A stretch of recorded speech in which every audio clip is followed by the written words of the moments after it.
Buying a house, worst investment you'll ever make in your entire life. Rather than buying one house, rent where you live and take that $100,000 and go buy a piece of real estate where other people live. I need to own assets that pay me on the way up. And once I have enough cash flow from the assets, then if I want to go buy a house or a watch or a car, I buy it out of the passive income. If you intend on living in your home for less than 10 years, then renting is usually the cheaper option. If you want to manage your cash flow without coming out of pocket a significant amount of money, then renting is also usually the cheaper option. This also applies to the flexibility if you want to pick up and move on a short notice. However, if you plan on living in the same place for more than 10 years, then buying is usually better. I'm a multimillionaire and I don't own my house and I don't invest in any property. But why? Isn't a house a great investment? Isn't buying property a great place to put your money?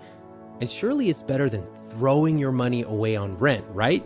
Well, when you run the numbers, that's actually often wrong. Basically, they're saying that if we look at a mortgage payment as a whole and cheaper monthly rents as a slice of that pie, they are arguing that it's better to pay that slice towards rent and the rest of that money pie towards an investment that pays more, such as stocks. They're looking to maximize the returns on their investment. Are all very experienced and, more importantly, disciplined investors. They are still spending that difference between buying and renting every month. They are just spending that full mortgage payment on something else other than a house. It would be like saying, screw buying, I'd rather rent and use the rest of this money to bet on poker while also being a world-class poker player. But let's be honest, you're not a world-class poker player and neither am I. We're not even decent blackjack players. And I'm going to prove this with this calculator. To use this, you just fill out all the yellow blocks and that's it. I've accounted for inflation, house prices going up or down, rent prices going up, property taxes, home insurance, and mortgage insurance, which is about protecting the lender if you default on your loan. I've also accounted for maintenance costs by averaging it out over 30 years. That means if you add up all your repair costs over 30 years and divide it up by the total number of months,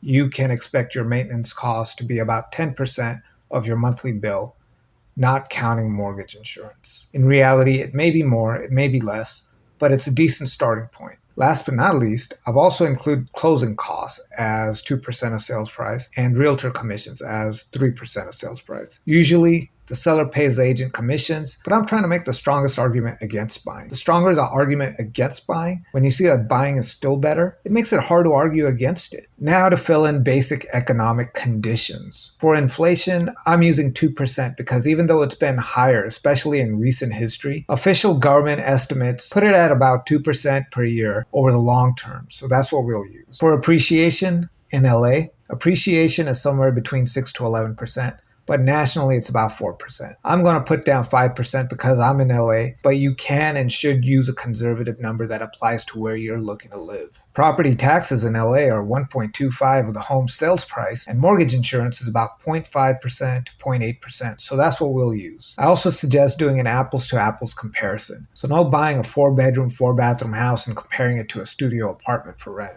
I mean, you can compare a house to a studio, but then you got to live in a studio apartment for 30 years. If we go to Zillow, type in a zip code, your one, and set your filters to screen out anything but houses. So no townhomes, multifamilies, manufactured housing, etc. Just single family homes. You're going to note down the number of bedrooms and bathrooms, the price, and the zip code. Enter that into the calculator. Now let's hop on over to our interest rate quote calculator. Basically, you're going to enter in your credit score and the amount you plan to borrow. Just pick the interest rate from the APR column to get the most accurate results. That's it. Now to search for an apartment in the same neighborhood. I'm going to filter for the same number of bedrooms and bathrooms and select houses, hoping it'll only return single-family homes and not townhouses or condos. Once I find the cheapest option, I enter that into my calculator, and that's it. Now you can do a comparison. As you can see, a house that costs $825,000 in the 90503 zip code loses money every year. So that's it, right? Renting wins? Not quite. Renting a similar house in the same neighborhood, no investing, loses you even more money than buying. So you're losing money in both cases, but you lose less money buying than if you do renting. But look what happens if you decide to invest the rest of that mortgage pie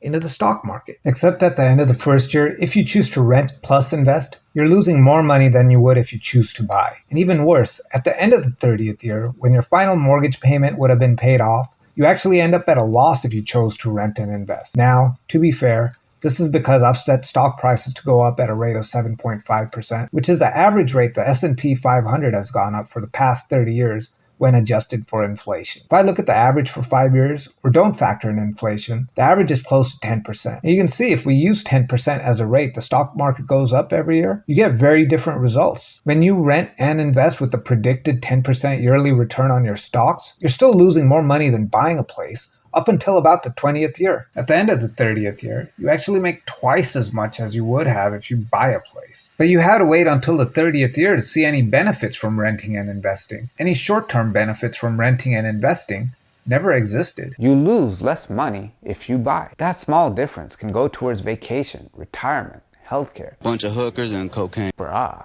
it's just worth that much in theory. It's not cash in my bank. But that's a question of liquidity.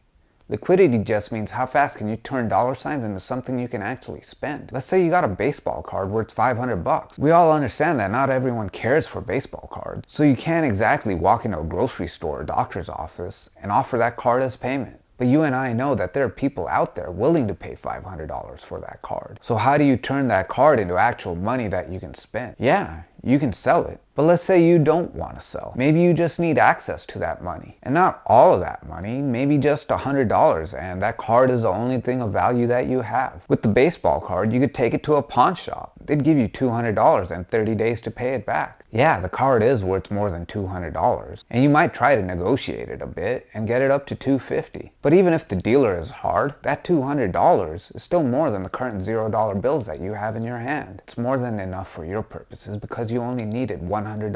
With a house, you can do something similar. You can pawn it at the bank. They'll give you a percentage of your equity, and they'll give you 30 years to pay it all back. But more importantly, you can still keep the house and live in it while you pay that loan back. So that's two ways to turn your equity into cash: selling it for what it's worth, or borrowing against a fraction of its value. Even with a 10% stock market yearly growth rate, there's still a limit at which renting and investing becomes worse than buying. And that price is $745,750, at least in Los Angeles with those same local rent prices. Houses with smaller price tags end up being better to buy, even with a small down payment and high interest rates. When you're looking at houses with bigger price tags, it's better to rent, even with big down payments and similar interest rates. And that's because the bigger the down payment and the bigger the monthly mortgage payment, the more you would have left over if you choose to rent a place with a much lower monthly payment. The more you have to invest in the stock market. That compounds faster because the more you put in, the more you get out, especially with a higher rate of return. But the decision isn't quite that simple. How much down payment you put down depends on how long you plan to stay. The bigger your down payment, regardless of the house price, the sooner your cash flow turns positive. In some cases, as soon as the end of the second year. With investing, the only way to get to positive cash flow quicker is to compare it to a more expensive house, even with the huge down payment. Think of it like a CD account at your bank. Whatever money you put into it, you can't touch it for 6 months to a year. When you finally can,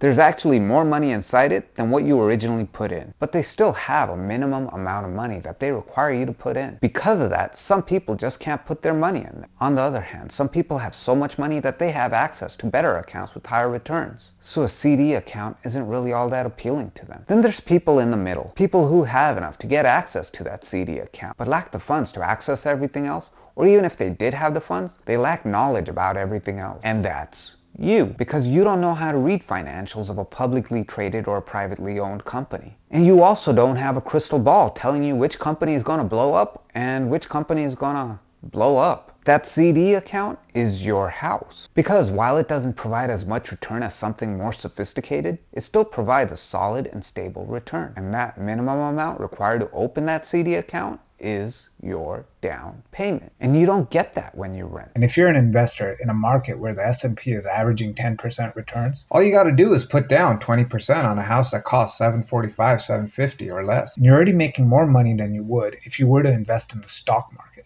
In fact, you're cash flow positive by the end of the second year. Also, to those who still say renting is better, the average rent increase I put is based on the national historic average of 3.15%. If we're being specific to California and LA, even if we just use 5% rent increases every year, that changes the results dramatically. In conclusion, you can download this calculator for free on my website, lamortgagedude.com, and give it a whirl for your area. Let me know in the comments what that break-even price point is for you based on where you're at. When buying, and renting plus investing would be about the same for you financially.